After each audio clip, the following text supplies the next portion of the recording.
আজ আমি তোমাদের মুখোশ খুলে ফেলছি।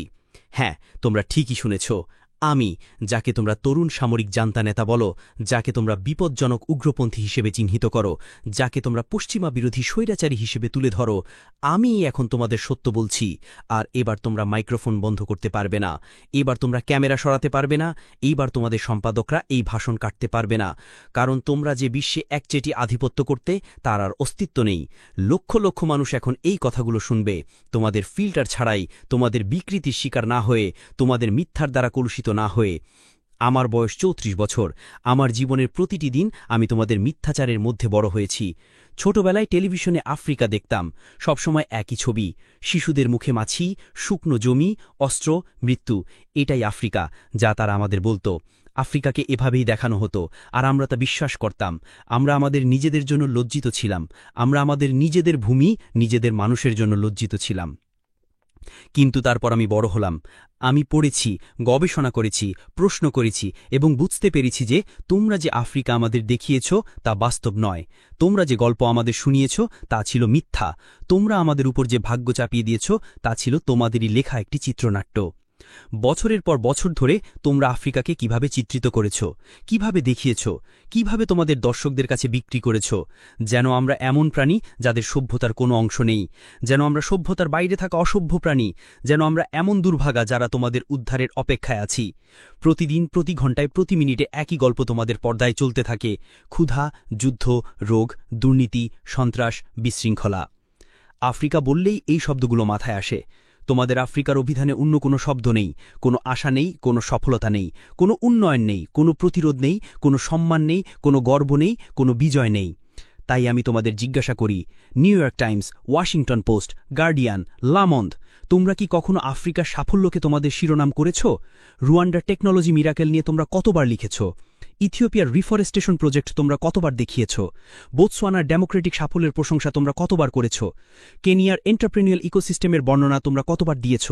না, কারণ এগুলো তোমাদের চিত্রনাট্যের সাথে খাপ খায় না। তোমাদের আফ্রিকা সফল হতে পারে না।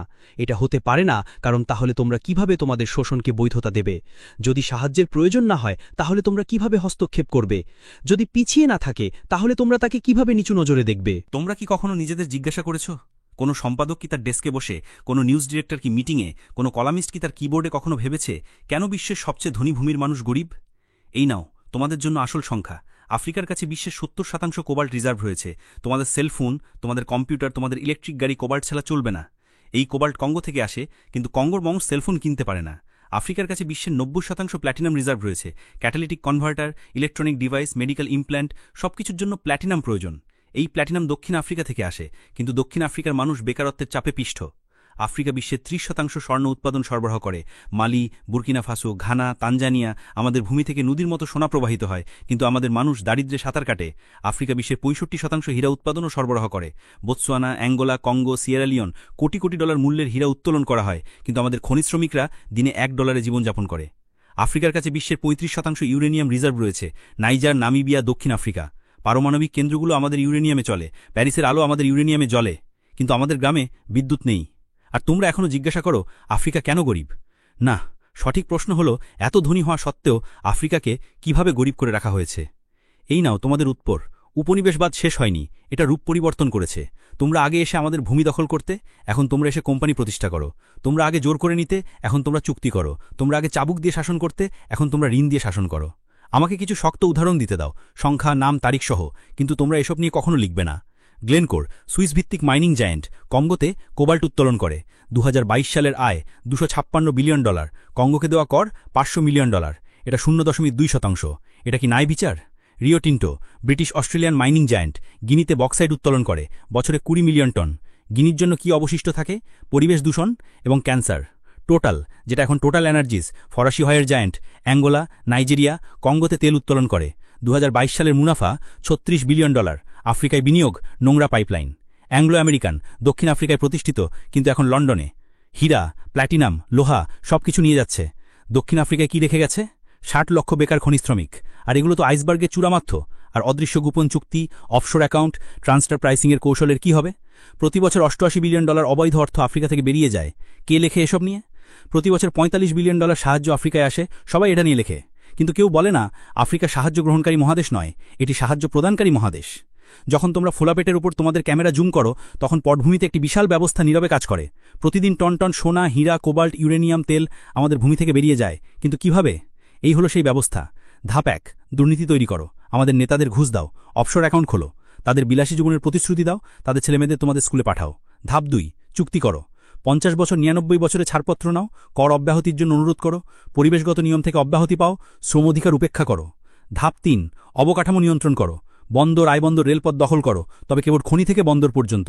গ্রামে রাস্তা তৈরি করো না, স্কুলে বিদ্যুৎ পৌঁছে দিও না। ধাপ ৪, নিরাপত্তা প্রদান করো, ব্যক্তিগত নিরাপত্তা সংস্থা স্থাপন করো, তাদের সশস্ত্র করো, প্রতিবাদকে সন্ত্রাসবাদ বলে ঘোষণা করো। ধাপ ৫, মিডিয়াকে চুপ করাও, স্থানীয় জনসাংবাদিকদের কিনে নাও, বিরোধী কণ্ঠ দমন করো, অভ্যন্তরীণ অস্থিরতার খবর আন্তর্জাতিক মিডিয়ায় পরিবেশন করো। আর এভাবেই এই ব্যবস্থা কাজ করে। ১০০ বছর ধরে এইভাবেই কাজ করছে। আর তোমরা এই ব্যবস্থা দেখতে পাও না, দেখতে চাও না, কারণ তোমরাও এই ব্যবস্থার অংশ। New York Times, CNN, BBC, সবচেয়ে বড় বিজ্ঞাপনদাতা কারা? তেল কোম্পানি, খনি কোম্পানি, অস্ত্র কোম্পানি, ফার্মাসিউটিক্যাল কার্টেল, যে কোম্পানিগুলো আফ্রিকাকে শোষণ করে। তোমরা তাদের টাকায় বেঁচে থাকো, তোমরা তাদের স্বার্থ রক্ষা করো। আর আমি যা বলতে যাচ্ছি তাতে হয়তো আমার জীবনও চলে যেতে পারে, কিন্তু এখন আর চুপ থাকার সময় নেই।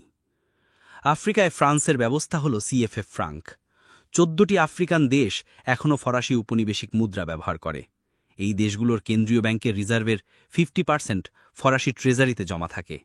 ফ্রান্স এই টাকার ওপর নেতিবাচক সুদ প্রয়োগ করে, তাই আমরা আমাদের নিজেদের টাকা ব্যবহার করার জন্য ফ্রান্সকে অর্থ প্রদান করি। এই ব্যবস্থার মাধ্যমে ফ্রান্স প্রতি বছর আফ্রিকা থেকে $৫০০ বিলিয়ন মূল্যের সম্পত্তি স্থানান্তর করে। কেউ কি এটা নিয়ে লেখে? না। কিন্তু যখন ফ্রান্স আফ্রিকাকে ১০ বিলিয়ন ইউরো সাহায্য দেয়, তখন তা শিরোনাম হয়। ব্রিটেনের ব্যবস্থা আরও সফিস্টিকেটেড। লন্ডন হল বিশ্বের অর্থ পাচারের কেন্দ্র, City of London, offshore paradise. Africa থেকে চুরি করা প্রতিটি পয়সা London, Jersey, Guernsey, Cayman Islands, Virgin Islands সবই ব্রিটিশ নিয়ন্ত্রণে। আফ্রিকার সম্পদ সেখানে লুকিয়ে আছে। আমেরিকার ব্যবস্থা হল আফ্রিকম, আফ্রিকা কমান্ড। মহাদেশে ৪৬টি সামরিক ঘাঁটি। আনুষ্ঠানিক উদ্দেশ্য নিরাপত্তা, আসল উদ্দেশ্য সম্পদ নিয়ন্ত্রণ। প্রতিদিন আমাদের আকাশসীমায় ড্রোন, সর্বত্র লিসেনিং ডিভাইসেস। তারা বলে সন্ত্রাসবাদের বিরুদ্ধে লড়াই, কিন্তু এটা সন্ত্রাসী নয়। এখানকার জনগণের নেতাদের লক্ষ্যবস্তু করা হয়। চীন নতুন খেলোয়াড়, বলে উইন উইন। ইনফ্রাস্ট্রাকচার তৈরি করে, ঋণ দেয়, কিন্তু কিসের বিনিময়ে? ৯৯ বছরের বন্দর ইজারা, খনির অধিকার, কৃষি জমি, ঋণের ফাঁদে ফেলার কূটনীতি। শ্রীলঙ্কাকে জিজ্ঞাসা করুন, জাম্বিয়াকে জিজ্ঞাসা করুন। আর তোমরা এইসবের কিছুই লেখো না। কেন? কারণ তোমরা মুক্ত গণমাধ্যম নও, তোমরা কর্পোরেট গণমাধ্যম। তোমাদের মালিকরা billionaire. Jeff Bezos Washington post কিনেছেন কেন? সাংবাদিকতার প্রতি ভালোবাসার জন্য? রুপার্ট মার্ডকের মিডিয়া সাম্রাজ্য, Fox news, Wall Street journal, the sun, the Times, সবই একই হাত থেকে। সবাই একই বার্তা দিচ্ছে, পশ্চিমারা ভালো, অন্যরা খারাপ। কার্লোস স্লিম নিউ ইয়র্ক টাইমসের বৃহত্তম শেয়ার হোল্ডার, মেক্সিকান বিলিয়নিয়ার। তার সম্পদ কোথা থেকে এসেছে? একচেটিয়া টেলিযোগাযোগ। লাতিন আমেরিকার পিঠে চড়ে ধনী হয়েছেন। এখন আমেরিকার সবচেয়ে সম্মানিত সংবাদপত্র নিয়ন্ত্রণ করেন। আর তোমরা দাবি করো স্বাধীন সাংবাদিকতা করার। তোমাদের সম্পাদক কারা? তারা কোন স্কুল থেকে স্নাতক হয়েছে? Harvard, Yale, Oxford, Cambridge? সবসময় একই অভিজাতি স্কুল, সবসময় একই বিশ্বদৃষ্টি, সবসময় একই কুসংস্কার। তোমাদের রিপোর্টারদের কিভাবে নির্বাচন করা হয়? তোমাদের আফ্রিকা সংবাদদাতা কয়টি ভাষায় কথা বলতে পারে? ফরাসি, ইংরেজি, এটুকুই। সোয়াহিলি, হাউসা, ইউরুবা, আমহারিক তারা জানে না। তারা মানুষের সাথে কথা বলতে পারে না। তোমাদের সূত্র সবসময় একই, পশ্চিমা ডিপ্লোম্যাট, এনজিও, বিশেষজ্ঞ। আর তারপর তোমরা এসে আমাদের বক্তৃতা দাও। তারা প্যাট্রিস লুমুম্বুকে হত্যা করেছিল। পশ্চিমা ডিপ্লোম্যাট, এনজিও, বিশেষজ্ঞ। আর তারপর তোমরা এসে আমাদের বক্তৃতা দাও। তারা প্যাট্রিস লুমুম্বুকে হত্যা করেছিল ১২ জানুয়ারি ১৯৬১। সিআইএ এজেন্ট ল্যাডি ড্যাভলিন স্বীকার করেছে বেলজিয়ামের ভাড়াটে সৈন্যরা এটা করেছিল। তারা তার দেহ অ্যাসিডে দ্রবীভূত করেছিল, তার দাঁত শিথিবদ্ধ হিসেবে নিয়েছিল। ২০২২ সালে ৬১ বছর পর সেই দাঁত বেলজিয়াম থেকে তার পরিবারের কাছে ফিরিয়ে দেওয়া হয়েছিল। আর তখন তোমরা কি বলেছিলে? কঙ্গোতে বিশৃঙ্খলা। তোমরা খুনিদের সম্পর্কে জিজ্ঞাসা করনি, তোমরা সিআইএ নথি তদন্ত করনি, তোমরা বেলজিয়ামের অপরাধ সম্পর্কে লেখনি। তারা তমাস সাঙ্কারাকে হত্যা করেছিল ১৫ অক্টোবর 1987। আমার নায়ক, আফ্রিকার আশা, 2.5 মিলিয়ন শিশুকে হাম এবং মেনিনজাইটিসের বিরুদ্ধে টিকা দিয়েছিলেন, 10 মিলিয়ন গাছ লাগিয়েছিলেন, সাক্ষরতার হার 13% থেকে 73%-এ উন্নীত করেছিলেন, নারীদের সমান অধিকার দিয়েছিলেন, এফজিএম নিষিদ্ধ করেছিলেন, দুর্নীতি শেষ করেছিলেন, মার্সিডিজ গাড়ি বিক্রি করে রেনো 5 ব্যবহার করতেন, আইএমএফ এবং ওয়ার্ল্ড ব্যাংকে প্রত্যাখ্যান করেছিলেন। আর সবচেয়ে গুরুত্বপূর্ণ কথা, তিনি বলেছিলেন, আমরা আফ্রিকা ঋণ পরিশোধ করব না। আমরা সেই ঋণ করিনি। আমাদের আগের পুতুলরা করেছিল, ঔপনিবেশিকদের পক্ষে করেছিল। তখনই তাকে হত্যা করতে হবে। আর তারা তাকে হত্যা করেছিল। কি হত্যা করেছিল? তার সবচেয়ে বন্ধু ব্লেইজ কম্পারেও। কার সমর্থনে? ফ্রান্স। প্রমাণ চান? ফোক্কার্ট আর্কাইভ দেখুন। জাক ফোক্কার্ট, ফ্রান্সের আফ্রিকা বিষয়ক উপদেষ্টা। সেখানে সব লেখা আছে। আর তোমরা কি বলেছিলে? বুরকিনা ফাসোতে মাসামরিক অভ্যুত্থান। তোমরা সাঙ্কারার স্বপ্ন নিয়ে লেখনি? তোমরা তার প্রজেক্টগুলো সম্পর্কে বলনি? তোমরা তার সাফল্য দেখাওনি? তোমরা শুধু বলেছিলে আরেকজন স্বৈরাচারী মারা গেছে। Muammar Gaddafi. হ্যাঁ, তিনি একজন স্বৈরাচারী ছিলেন। হ্যাঁ, তিনি নির্মম ছিলেন। কিন্তু লিবিয়ায় তিনি কি করেছিলেন? মাথাপিছু আয় $12,000, আফ্রিকার সর্বোচ্চ, সাক্ষরতার হার 25% থেকে 87%, আয়ুষ্কাল 51 থেকে 74, বিনামূল্যে হেলথ কেয়ার, বিনামূল্যে শিক্ষা, নবজাতিদের জন্য $50,000, গৃহক্রেতাদের জন্য সুদমুক্ত ঋণ, নবজাতকের জন্য $5,000, পেট্রোল প্রতি litre 14 cent, the Great Man Made River, মরুভূমিকে সবুজ করা সেচ প্রকল্প। আর গাদ্দাফির আসল ক্রপিস? ইউনাইটেড স্টেটস অফ আফ্রিকা স্বপ্ন, আফ্রিকান সেন্ট্রাল ব্যাংক প্রকল্প, African Investment Bank, African Monetary Fund, আর সবচেয়ে বেশি বিপজ্জনক, গোল্ড দিনার, ডলারে তেল বিক্রি করতে অস্বীকার করা। 20 অক্টোবর 2011 সিরতে গণপিটুনি হত্যা করা হয়। হিলারি ক্লিন্টন হেসেছিলেন। আমরা এসেছিলাম, আমরা দেখেছিলাম, সে মারা গেছে। এখন লিবিয়ার দিকে তাকান। 3টি ভিন্ন সরকার, অন্তহীন গৃহযুদ্ধ, আইএসআইএস, আল কায়েদা অবাধে বিচরণ করছে, কৃতদাস বাজার বিদ্যমান। এমনকি সিএনএন 2017-তে দেখালো তেল লুট হচ্ছে, অস্ত্রের ভাণ্ডার খালি করা হয়েছে, সাহেল জুড়ে ফড়িয়ে পড়েছে। তোমরা কি এটাকে গণতন্ত্র বলো? তোমরা কি এটাকে স্বাধীনতা বলো? তোমরা কি এটাকে সাফল্য বলো? আর এখন কার পালা? সাহেল, মালি, নাইজার, বুরকিনা ফাসো। তোমরা আমাদেরও লিবিয়া বানাতে চাও, তোমরা আমাদের সিরিয়া বানাতে চাও, তোমরা আমাদের ইরাক বানাতে চাও। কিন্তু এবার নয়, কারণ আমরা জেগে উঠেছি, কারণ আমরা শিখেছি, কারণ আমরা একত্রিত হয়েছি। অপারেশন বারখানে, ফ্রান্সের সাহেল অভিযান, 2013 থেকে 2022 সাল। আনুষ্ঠানিক উদ্দেশ্য সন্ত্রাসবাদের বিরুদ্ধে লড়াই। আসল উদ্দেশ্য সম্পদ নিয়ন্ত্রণ। 5100 ফরাসি সৈন্য, 1 বিলিয়ন ইউরো বার্ষিক বাজেট। ফল কি? 2013 সালে মালিতে 500 সন্ত্রাসী, 2022 সালে সাহেলে 5000+ সন্ত্রাসী, 10 গুণ বৃদ্ধি। এটা কি ধরনের সাফল্য? কিন্তু ফরাসি সৈন্যরা কি করছিল? আরেভা, ওরানের জন্য নাইজারের ইউরেনিয়াম খনি রক্ষা করছিল, টোটালের জন্য তেল পাইপলাইন সুরক্ষিত করছিল, বোলোরের জন্য বন্দর এবং রেলপথ নিয়ন্ত্রণ করছিল। আর সন্ত্রাসবাদের বিরুদ্ধে লড়াই? না, উল্টো। ফরাসি সৈন্যদের 50 কিলোমিটারের মধ্যে সন্ত্রাসীরা আসতে পারত না, কিন্তু তারা সহজেই আমাদের গ্রাম পুড়িয়ে ফেলতে পারত। কেন?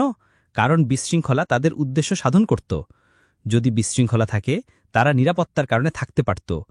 মালিতে জাতিসংঘের শান্তিরক্ষা বাহিনী মিনুসমা, 15,000 সৈন্য, 1.2 বিলিয়ন বার্ষিক বাজেট, 10 বছর। ফলস্বরূপ 300+ জাতিসংঘ সৈন্য নিহত, হাজার হাজার বেসামরিক নাগরিক নিহত। সন্ত্রাস কমেনি, বেড়েছে। আর এখন তোমরা বলো ওয়াগনার বিপজ্জনক, রাশিয়ানরা আফ্রিকা দখল করছে। ওয়াগনার এলো, 1000 সৈন্য, 6 মাসে কি হলো? সন্ত্রাসীরা পালিয়ে গেল, গ্রামগুলো নিরাপদ, খনিগুলো কাজ করছে, মানুষ শান্তিতে আছে। পার্থক্যটা কি?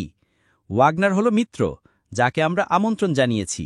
ফ্রান্স হলো দখলদার, যে জোর করে এসেছে। ওয়াগনার চুক্তি অনুসরণ করে, ফ্রান্স ব্ল্যাকমেইল করে।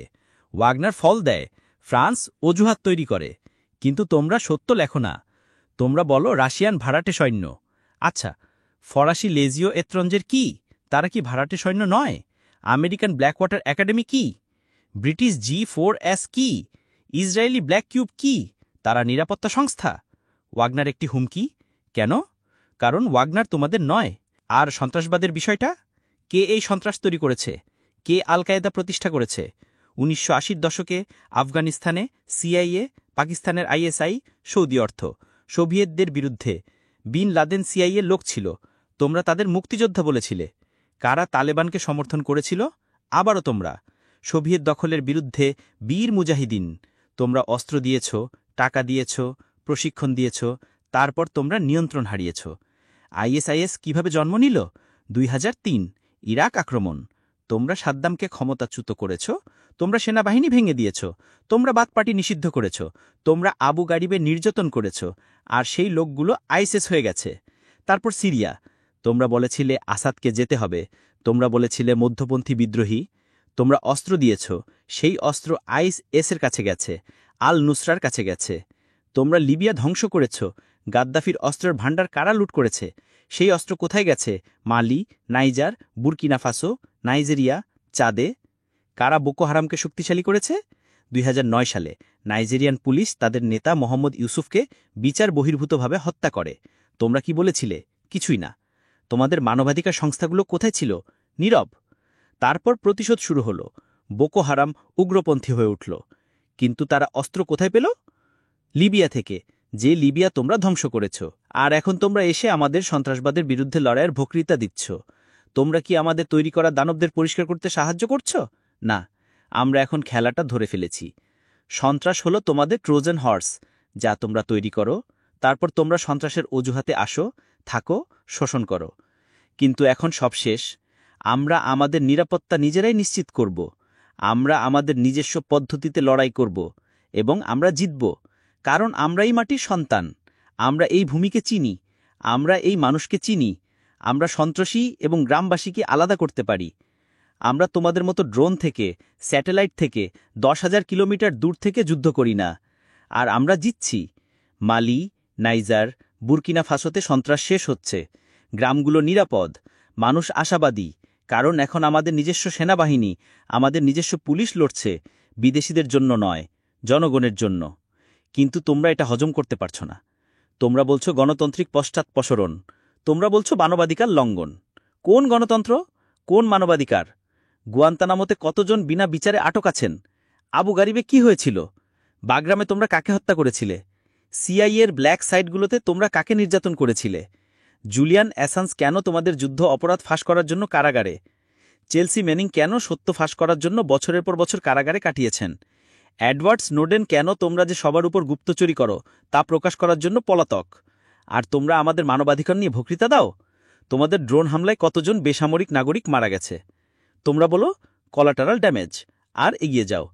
পাকিস্তান, ইয়েমেন, সোমালিয়ায় তোমরা কতগুলো বিয়ে বাড়িতে হামলা করেছ, কতগুলো স্কুল তোমরা বোমা মেরেছ, কতগুলো হাসপাতাল তোমরা পুড়িয়েছ, আর তোমরা আমাদের যুদ্ধের আইন শিখাও। দেখো, আমি যুদ্ধ থেকে এসেছি, আমি মুখোমুখি যুদ্ধের অভিজ্ঞতা জানি, আমি মৃত্যু দেখেছি, আমি আহত সৈন্যদের বহন করেছি, আমি শহীদদের মায়েদের সান্ত্বনা দিয়েছি। আর আমি তোমাদের বলছি জানি, আমি মৃত্যু দেখেছি, আমি আহত সৈন্যদের বহন করেছি, আমি শহীদদের মায়েদের সান্ত্বনা দিয়েছি। আর আমি তোমাদের বলছি, একজন সত্যিকারের সৈনিক তার জনগণকে রক্ষা করে, একজন সত্যিকারের সৈনিক বেসামরিক নাগরিকদের ক্ষতি করে না, একজন সত্যিকারের সৈনিক সম্মানের সাথে লড়াই করে। তোমাদের ভাড়াটে সৈন্য, তোমাদের ড্রোন পাইলট, তোমাদের বিশেষায়িত বাহিনী, তারা সৈনিক নয়, তারা হত্যাকারী। তারা 10,000 কিলোমিটার দূর থেকে বোতাম টিপে মানুষ হত্যা করে, তারপর বাড়ি গিয়ে তাদের সন্তানদের সাথে খেলে। আমরা এভাবে যুদ্ধ করি না। আমরা আমাদের শত্রুর মুখোমুখি হই, আমরা বেসামরিক নাগরিকদের রক্ষা করি, আমরা আমাদের সম্মানের সাথে যুদ্ধ করি, আমরা আমাদের সম্মানের সাথে মৃত্যুবরণ করি। আর আমরা জিতব, কারণ ধার্মিকরা জেতে, কারণ যারা তাদের জনগণের পক্ষে লড়াই করে তারা জেতে, কারণ যারা তাদের ভূমির জন্য লড়াই করে তারা জেতে। চলো তোমাদের মিডিয়াতে ফিরে যাই। আমি জানি তোমরা কিভাবে কাজ করো। আমার কিছু বন্ধু আছে যারা এই সিস্টেমের ভেতরে কাজ করে। বিবেচ্যজনক সাংবাদিক আছেন, কিন্তু তারা চুপ থাকেন। কেন? কারণ সিস্টেম তাদের চুপ করিয়ে দেয়। যারা সত্য লেখে তাদের চাকরি চলে যায়। অনুসন্ধান কেন? কারণ সিস্টেম তাদের চুপ করিয়ে দেয়। যারা সত্য লেখে তাদের চাকরি চলে যায়। অনুসন্ধানী সাংবাদিকদের বাজেট কাটের কারণে ছাঁটাই করা হয়। ভিন্ন মতবাদী কলামনিস্টদের দরজা দেখিয়ে দেওয়া হয়, কারণ পাঠকের আগ্রহ কমে গেছে। আর তাদের জায়গায় কারা আসে? থিঙ্ক ট্যাঙ্ক, এনজিও, বিশ্ববিদ্যালয়ের বিশেষজ্ঞ। সবাই একই কথা বলছে, সবাই একই থিসিস রক্ষা করছে। পশ্চিম ভালো, আফ্রিকা খারাপ। তাহলে এই বিশেষজ্ঞরা কারা? তারা তাদের তহবিল কোথা থেকে পায়? National endowment for democracy, NED, American গণতন্ত্র রপ্তানিকারক, সিআইএর আইনি শাখা। সর্বত্র তার আঙুল। বিরোধীদের তহবিল যোগায় দেয়, মিডিয়াকে নির্দেশ দেয়, সুশীল সমাজ তৈরি করে। ওপেন সোসাইটি ফাউন্ডেশনস, জর্জ সোরোজের সংস্থা, বলে উন্মুক্ত সমাজ। কিন্তু কার জন্য উন্মুক্ত? কিসের জন্য উন্মুক্ত? শোষণের জন্য উন্মুক্ত, হস্তক্ষেপের জন্য উন্মুক্ত, কারসাজির জন্য উন্মুক্ত। Ford Foundation, Rockefeller Foundation, Bill and Melinda Gates Foundation সবাই আফ্রিকায় সাহায্য করছে, কিন্তু বিনিময়ে তারা কি পায়? নিয়ন্ত্রণ, ডেটা, প্রভাব। আর তোমাদের মিডিয়া তাদের তুর্যবাদক। তোমরা শিরোনাম করো গেটস আফ্রিকাকে বাঁচাচ্ছেন, কিন্তু তোমরা বলো না গেটসের ভ্যাকসিন ট্রায়ালে কত আফ্রিকান শিশু প্যারালাইজড হয়েছে, মনসান্টোর বীজের কারণে কত কৃষক আত্মহত্যা করেছে। তোমরা স্টোরি বলতে ওস্তাদ, কিন্তু সবসময় একই স্টোরি, শ্বেতাঙ্গ ত্রাণকর্তা। মনে আছে live aid 1985, we are the world, আফ্রিকার জন্য দাতব্য কনসার্ট, মিলিয়ন মিলিয়ন ডলার তোলা হয়েছিল। আফ্রিকায় কি এসেছিল? দুর্নীতি বেড়েছে, নির্ভরশীলতা বেড়েছে, কিন্তু এটা তোমাদের জন্য দারুণ গল্প ছিল। বব গেলডর্ফ নায়ক হয়ে গেলেন, সঙ্গীতশিল্পীরা বিবেকজনক দেখালেন, দর্শকরা নিজেদের সম্পর্কে ভালো বোধ করল, আফ্রিকা ক্ষুধার্তই থাকাল। মনে আছে কোনি 2012, ভাইরাল ভিডিও স্টপ জোসেফ কোনি, 100 মিলিয়ন ভিউ। ফলস্বরূপ কোনি এখনও মুক্ত, কিন্তু ভিডিও নির্মাতা ধনী হয়ে গেল। ইনভিজিবল চিলড্রেন সংস্থা মিলিয়ন মিলিয়ন ডলার সংগ্রহ করেছিল। উগান্ডায় কি এসেছিল? আমেরিকান সৈন্যরা। আর তোমরা এগুলোকে সাফল্যের গল্প হিসেবে উপস্থাপন করো।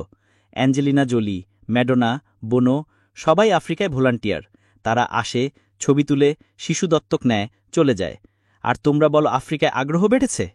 কি আগ্রহ? কার আগ্রহ? কিসের জন্য আগ্রহ? ম্যাডোনা মালাউই থেকে দত্তক নিয়েছেন, তোমরা শিরোনাম করেছ, কিন্তু মালাউই তো প্রতিদিন 100 শিশু ম্যালেরিয়ায় মারা যায়। তোমরা সেটা লেখনি, কারণ সে খবর বিক্রি হয় না। বোনো আফ্রিকার মুখপাত্র হয়েছেন, U2 কনসার্টের মাধ্যমে বিলিয়ন বিলিয়ন ডলার তুলেছেন, কিন্তু কর ফাঁকি দেওয়ার জন্য তার কোম্পানি নেদারল্যান্ডসে সরিয়েছেন। আফ্রিকা থেকে চুরি করা টাকাও নেদারল্যান্ডসের মধ্যে দিয়ে যায়। তোমরা কি এটা নিয়ে লিখেছ? জর্জ ক্লুনি দারফুরের জন্য প্রচারণা করেছিল, বলেছিল দারফুরকে বাঁচাও। ফলস্বরূপ সুদান বিভক্ত হয়েছে, তেল দক্ষিণ সুদানে রয়ে গেছে। দক্ষিণ সুদান এখন গৃহযুদ্ধে লিপ্ত। তেল কারা পাচ্ছে? অনুমান করো। আর তোমরা সবসময় এগুলোকে মানবিক সাহায্য হিসেবে উপস্থাপন করো, কিন্তু এগুলো সাম্রাজ্যবাদের সফট ফেস, এগুলো শোষণের জনসংযোগ। আমাকে আসল সংখ্যা দিতে দাও। প্রতি বছর 134 বিলিয়ন ডলার সাহায্য ও নিবেশ আফ্রিকায় আসে। প্রতি বছর 192 বিলিয়ন ডলারের সম্পদ আফ্রিকা থেকে বেরিয়ে যায়। নিট ক্ষতি প্রতি বছর 58 বিলিয়ন ডলার। কিন্তু তোমরা কেবল আগত 134 বিলিয়ন ডলার নিয়ে লেখো, তোমরা বহির্গত 192 বিলিয়ন ডলার নিয়ে লেখো না। কেন? কারণ তাহলে মানুষ জিজ্ঞেস করবে আফ্রিকার সাহায্যের প্রয়োজন কেন? অবৈধ আর্থিক প্রবাহ বছরে 88.6 বিলিয়ন ডলার। বহুজাতিক কর্পোরেশনের মুনাফা স্থানান্তর বছরে 48.2 বিলিয়ন ডলার। ঋণের সুদ বছরে 17 বিলিয়ন ডলার। মেধা পাচারের খরচ বছরে 13.8 বিলিয়ন ডলার। জলবায়ু পরিবর্তনের খরচ বছরে 10.6 বিলিয়ন ডলার। অবৈধ কাঠকাটা বছরে 17 বিলিয়ন ডলার। অবৈধ মাছ ধরা বছরে 1.3 বিলিয়ন ডলার। মোট প্রতি বছর 192 বিলিয়ন ডলারেরও বেশি। এত সম্পদ প্রতি বছর আফ্রিকা থেকে বেরিয়ে যায়, কিন্তু তোমাদের শিরোনাম কি? ইইউ আফ্রিকার জন্য 20 বিলিয়ন ইউরো সাহায্য প্যাকেজ ঘোষণা করেছে। চীন আফ্রিকাকে 60 বিলিয়ন ডলার ঋণ দিয়েছে। আমেরিকা আফ্রিকাকে 8 বিলিয়ন ডলার মঞ্জুর করেছে। মানুষ এগুলো পড়ে ভাবে তারা কত উদার, কত দাতব্য, আফ্রিকা কত অকৃতজ্ঞ। কিন্তু সত্যটা উল্টো। আফ্রিকা তোমাদের জীবনযাত্রার মানকে অর্থায়ন করছে। আফ্রিকা তোমাদের সমৃদ্ধিকে ভর্তুকি দিচ্ছে। আফ্রিকা তোমাদের প্রযুক্তিকে সম্ভব করে তুলছে। তোমাদের আইফোনের কোবাল্ট কঙ্গো থেকে, তোমাদের টেসলার লিথিয়াম জিম্বাবুয়ে থেকে, তোমাদের কম্পিউটারের ট্যান্টালাম রুয়ান্ডা থেকে, তোমাদের গয়না বোতসোয়ানা থেকে, তোমাদের চকলেট আইভরি কোস্ট থেকে, তোমাদের কফি ইথিওপিয়া থেকে, তোমাদের তেল নাইজেরিয়া থেকে, তোমাদের ইউরেনিয়াম নাইজার থেকে। আর বিনিময়ে আমরা কি পাই? ঋণ, দারিদ্র্য, অপমান। কিন্তু যথেষ্ট হয়েছে। এই খেলা এখন শেষ হবে, কারণ আমরা জেগে উঠেছি। আমাদের যুব সমাজ সোশ্যাল মিডিয়ায় সত্য শেয়ার করছে।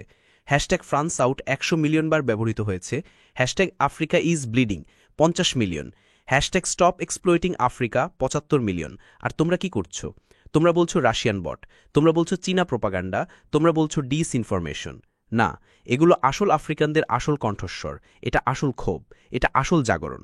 টিকটকে লক্ষ লক্ষ যুবক আছে, ফরাসি সৈন্যদের চলে যাওয়া উদযাপন করা ভিডিও, ওয়াগনারের আগমনকে সাধুবাদ জানানো ছবি। টুইটার, ইনস্টাগ্রাম, ফেসবুকে সত্য ব্যাখ্যা করা কন্টেন্ট, সর্বত্র একই কণ্ঠস্বর। যথেষ্ট। আর তোমরা আতঙ্কিত হচ্ছ, কারণ তোমরা নিয়ন্ত্রণ হারাচ্ছ, তোমরা আখ্যান হারাচ্ছ, তোমরা একাধিপত্য হারাচ্ছ। তোমরা ফ্যাক্ট চেকিং সংস্থা প্রতিষ্ঠা করেছ, Africa Check, AFP fact check. কারা এদের আখ্যায়ন করে? Facebook, Google, Bill Gates.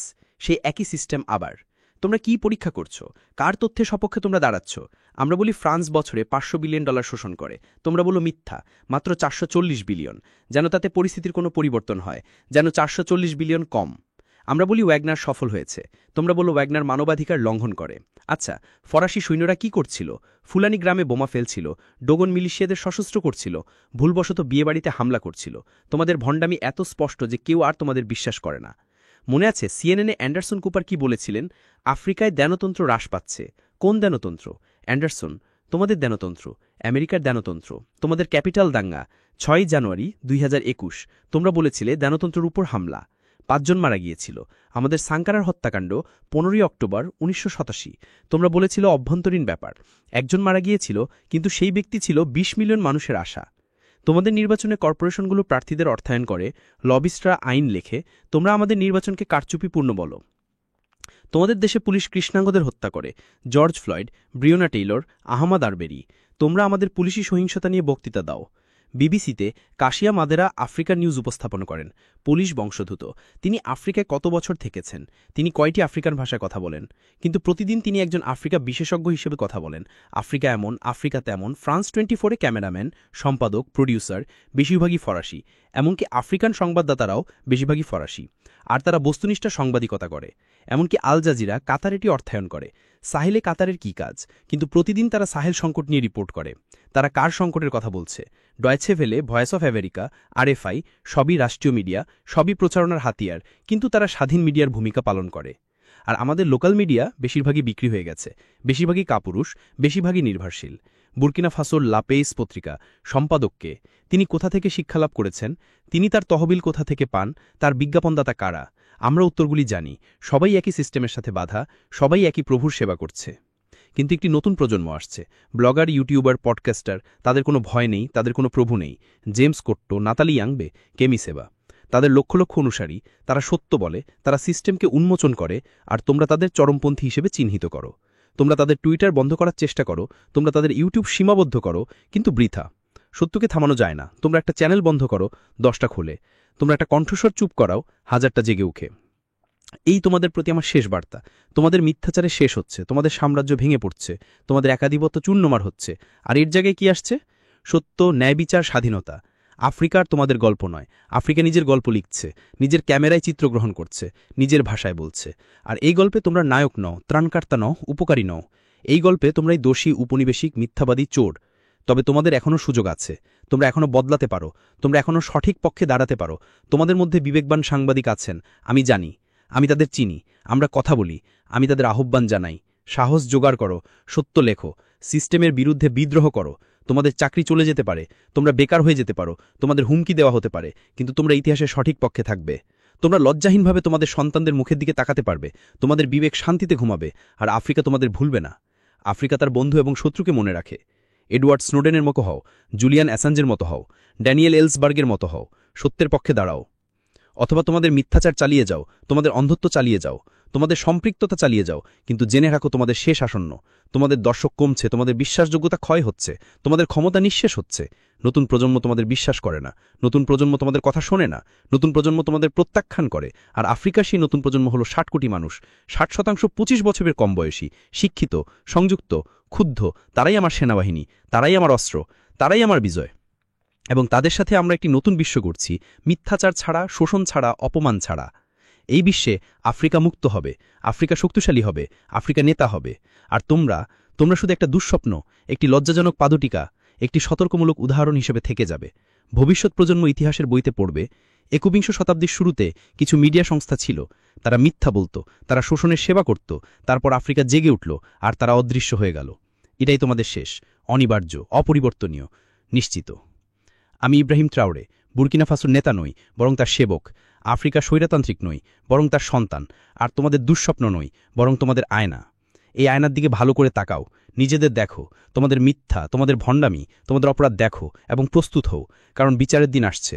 Africa জেগে উঠছে, বিশ্ব পরিবর্তিত হচ্ছে, ন্যায় বিচার প্রকাশিত হচ্ছে। আর তোমরা শুধু দেখবে, তোমরা আর কিছুই করতে পারবে না। কাদের অধ্যবসায় করেছি, এখন বিজয়ের সময়।